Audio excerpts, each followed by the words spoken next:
everybody. Yeah, with Nobody Else's Auto. Tonight, we're going to give you a quick lesson in Buick Roadmasters. If you've been watching my videos and following along with us, you'll know we've been cleaning out Dad's last lot of cars he had. We're getting all the rest of the cars he had moved into here, so all the cars are in one physical location. His stuff is about 25 miles away from here, so we're getting everything consolidated into here. If you caught some of our other videos, we gave you a real quick walk around on some of the Buicks that he had that were ready to move in, because everything he had left were 50s era Buicks.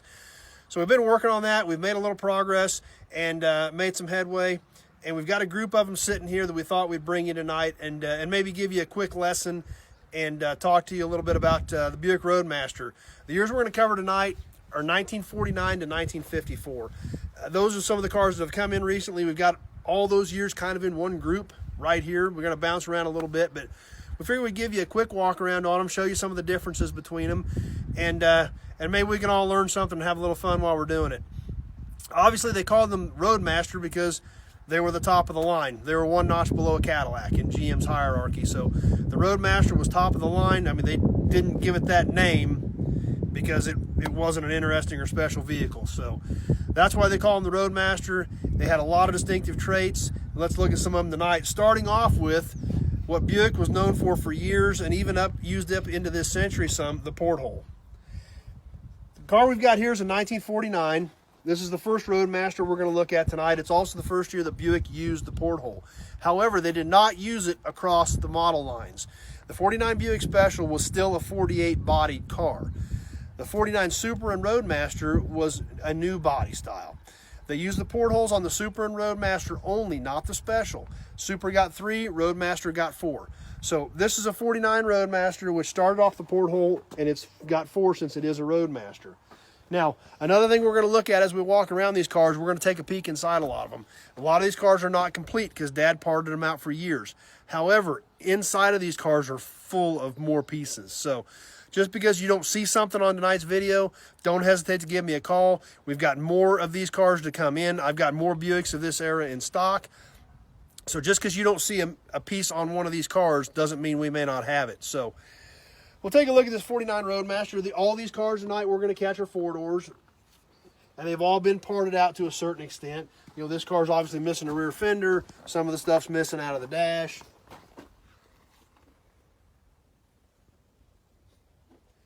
As we come around the back side of this 49, we can, just right here, we look inside the back window and there's a whole pile of moldings in there. So we'll kind of try to pay attention to that as we go along. 49 had a really distinct taillight that melted into the flow of the rear fender.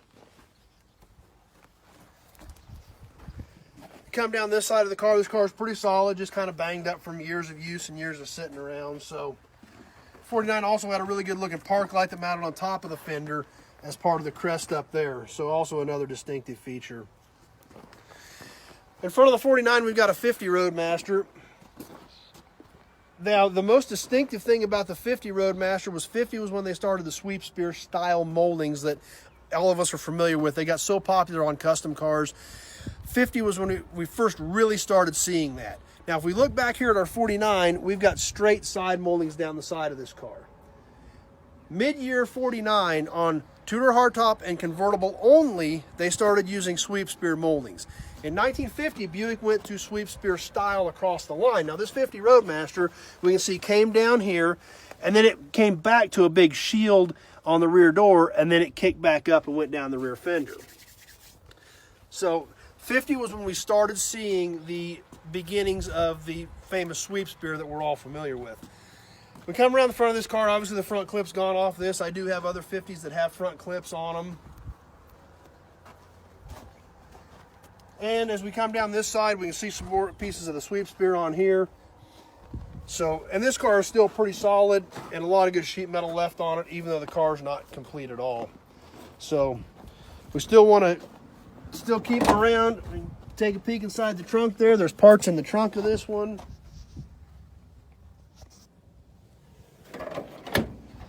So there's our 50. Now let's jump on over here to our 51. We'll start off at the back of the 51. We look at these two cars, 50, 51, and even 52, all use similar type tail lights that were straight at the back of the car, as opposed to the 49 that was in the curvature of the fin, so to speak. One thing distinct about the 51s, and this was across the line in Buick in 51, was they all had their model designation right in the middle of the trunk lid. Special said Special, Super said Super, and obviously being a Roadmaster, this said Roadmaster right out there. So if you were following one, they were telling everybody you were following a Roadmaster. Top of the line. Let's take a look at the trunk of this one, and looky there. There's one of the old straight 8 Buick motors.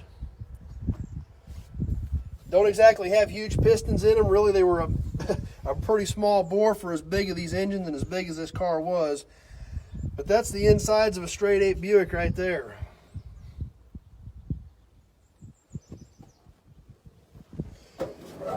Take a look on around, walk around this rest of this Roadmaster, and we can see based on the outline where the paint, this had a similar type sweep spear where it went to a shield on the back door. Come on around the front, and part in the hoods here, but the rest of the front clip's gone on this car. The front bumper is still here with the factory wraparound accessory guards, which is a really neat feature for 51. They were optional, they didn't all have it, but they really dress them up. Come down this side of this car, and actually we can take a look right here at the trim tag. This will tell us something also. This was a model 72. All the Roadmasters were always a 70 series car. In Buick's lineup, Special was a 40 series of some sort.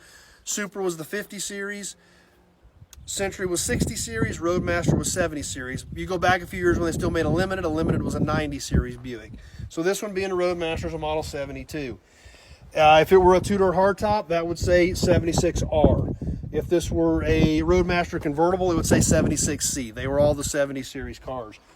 We come down the side of this car, a lot of the trim's gone off of it. It is still a pretty solid car, but once again, let's take a peek inside of this one, and it's full of parts.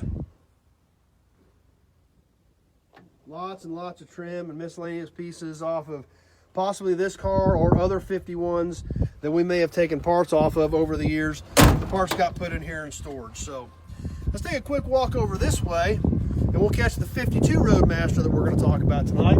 This green one right behind me. This car's missing some glass, but otherwise this car still has a lot of pieces on it. Still got most of the nose in it. We got this other Pontiac hood sitting here. We'll kind of scoot it back out of our way. We can see the waterfall grill in this car. Come over here and look down the side. We've got our 4 portholes. 51 and 52 both use this style of porthole with where the wing kind of kicked out of the circle. On the Roadmaster only, Super and Special did not use this porthole. That was a Roadmaster only porthole. Sweep spear side moldings, and in 52 was when we got to the sweep spears that we're mostly familiar with that got so popular with the customs. If we look at this, as this comes down from the front fender down the door, we can see the outline of the rear door where this molding was. This molding comes down here and stops. We don't have our shield on the door, and we don't have our kickback on the door that we had in 50 and 51. 52 was when they went to the sweep spear that came down here, curved, and kicked back with the rocker molding, which is the sweep spear that we're mostly familiar with, that were used on a lot of custom cars over the years. If we come around the back and look at the back of this 52, we'll see very similar taillights to our 50 and 51. We obviously do not have our Roadmaster script here since that was a 51 only piece. However, in 52, they did go to these very unique rear fins. And these are a 52 only piece also. All 52 Buicks had those, but it was a 52 only feature. So we're coming around this side of this 52, and the left front fender and doors kind of banged up on this car. We take a peek inside, we can still see the dash is in there partially covered up and a lot of other miscellaneous pieces in there. And we'll work our way back on around the front and head back this way to the 53 Roadmaster we're going to talk about tonight. It's right here behind me. So we'll head off over this direction and look at the features of the 53. Obviously, most of the front clip's gone off this car. This car was hit hard in the left front corner at some point in its life. But we can see our sweep spear moldings again, very similar to 52. The Roadmaster did use a shield piece, but it was separate that tucked in behind the sweep spear. It wasn't a one-piece deal like on the 50-51s. And the Supers did not use these shields either in 52 or in 53. That was a Roadmaster only for the extra trim because it was a Roadmaster. It was a top of the line. It was classy. They trimmed them up. We take a peek inside this car. A lot of the dash stuff's still in there, and this car is also just stuffed full of parts. There's a grill in there and trim and all kinds of stuff. Come on around the back. We'll see a feature that they changed in 53 from 50 to 52. They went to 2 bullet type taillights that stuck out the back versus the small oval taillight that they had used for the previous 3 years. So we'll come down this side of the 53. Look in this side, there's more bumper parts, there's more trim, there's a grill in there, all kinds of stuff in this car. And I don't know what hit this thing or when it happened, but to bend this thing up like that, it was pretty stout. That's a lot of iron to bend up like that, especially to wrinkle up that door. It was a pretty stout hit, whatever it was. That's how we found the car years ago. So something clobbered it pretty good to do that. We're going to cut back over this way. We're going to catch the last Roadmaster we've got for tonight, the 54. This car has been around forever. I remember this car when I was a little kid, so I don't know how long Dad had it or what year he bought it in, but it was a really long time ago. Once again, a lot of the front end is gone other than the front bumpers on it. There's some more 54 front bumpers laying on top of it. A lot of the dash is still in this car. One of the distinct features on the 54s, 54 also used a similar bullet type taillight that we saw on the 53s. But as we come around this side and look at this molding on this car, they still have the sweep spur style, but we see on this fender molding it's a lot narrower, and it just progressively went back, and it got a little wider, but it was still a lot narrower molding. It was not the extremely broad band we're used to. This was a couple of 1.5 inch, 2 inch wide streak that went back here. So they narrowed this sweep spear up dramatically on the 54 and then used that style of molding, sweep spear style, but a narrower molding in 54, 5, and 6. So, and even 7, it was a totally different style molding in 57, but that type of sweep spear was basically 54 to 56. And even looking at this Roadmaster, they use trim everywhere, all around the windows, upper part of the door, lower part of the door. They had trim everywhere on these cars, but they were the Roadmaster. They were top of the line. The only thing better was Cadillac. If you couldn't quite swing the Cadillac, you got a Roadmaster. And obviously, being another Roadmaster, we've got the 4 portholes on this car also. Kind of a teardrop shape in 54. So, good looking car also. Anyway, I hope you enjoyed the quick lesson on early 50s Buick Roadmasters tonight. It's interesting. This is, if you watch the other videos, this is the stuff I cut my teeth on.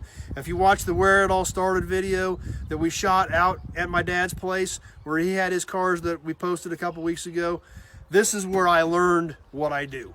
This is where it started. This is how I learned it, was 50s era Buicks. This is what I cut my teeth on as a kid. This is what I grew up doing.